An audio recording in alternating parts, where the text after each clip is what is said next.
Lindsay McGregor, why are Apple, Southwest Airlines, Starbucks, why are these companies primed to perform while others are not? Well, these companies realize that they have to manage their culture like an asset.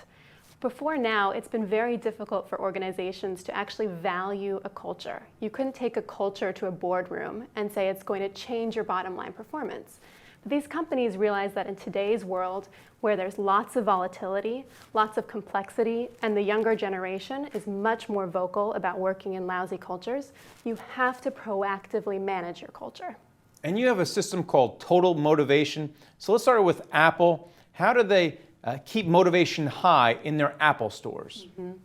Well, total motivation looks at all of the reasons why people work. And there's a very simple truth that why people work determines how well they work. 3 of those reasons for working or motives lead to higher performance, and 3 lead to worse.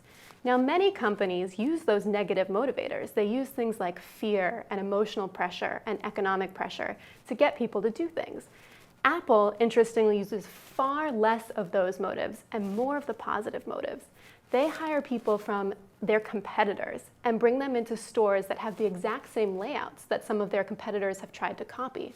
But because they inspire a love of the work itself and enable their people to see the impact of their work, it dramatically changes why their people come to work every day.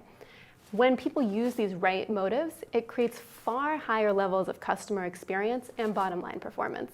All right, so you're saying it's more of a science to create the perfect team. But how do you keep that mojo? Because inertia can set in, and then your Apple store and that Genius Bar may become dull and all the employees just want to get out of there. Yeah, absolutely. You have to make sure that each employee is constantly learning and growing in their job. Now, for example, in Apple, there's many things that you can't experiment or innovate with. When a customer has a particular type of computer problem, there's a very particular way to solve it. But you can encourage people to innovate and experiment in the way that they interact with every single customer. You can constantly get better at building authentic connections with each and every customer. So, for example, there was an employee named Jordan who worked at both Best Buy and at Apple. When he worked at Best Buy, he said he had a very limited span of control of what he could actually do. But when he was at Apple, he had far more ability to innovate, experiment, and learn. What about money? How does compensation fit into this? Because that has to be a factor somewhere. Yeah. Most people think that they can lead through compensation, that if you just pay people for the right things, they'll do what's right. But it turns out that that's not true. Money is neither good nor bad, but when it changes your reason for coming to work every day, it can have some pretty negative consequences. So if you come into work every day because you love the work versus you just coming in to collect the paycheck, that's going to lead to very different types of behavior once you're there.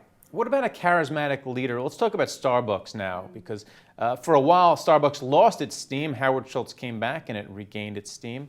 So how much does it matter if you have someone at the top, like a Steve Jobs or a Howard Schultz, pushing and motivating the employees? So some leaders intuitively understand how to motivate people. And so up until now, it seemed like you needed somebody like a Steve Jobs or a Howard Schultz to design a great culture. But it turns out that now we've turned culture from a magic into a science. And so you can actually predict what type of management decisions are going to change motivation in the right way. Since you can measure culture, you can actually manage it. And it comes within the hands of many more ordinary mere mortals to lead their companies. Finally, can you correlate total motivation to stock price so maybe investors can make some money out of it?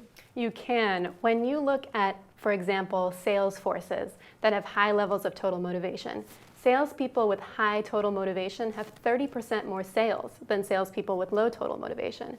Similarly, there's almost a straight line relationship between total motivation and customer experience in many industries. So total motivation really predicts your ability of your company to adapt and change in the long term. So if you're putting together a portfolio, probably not for next week, but in the medium to long term, those companies with higher levels of total motivation are going to be more able to adapt in a world that's increasingly volatile and complex. All right, well, thank you, Lindsay. Thank you very much. And thank you for watching The Street.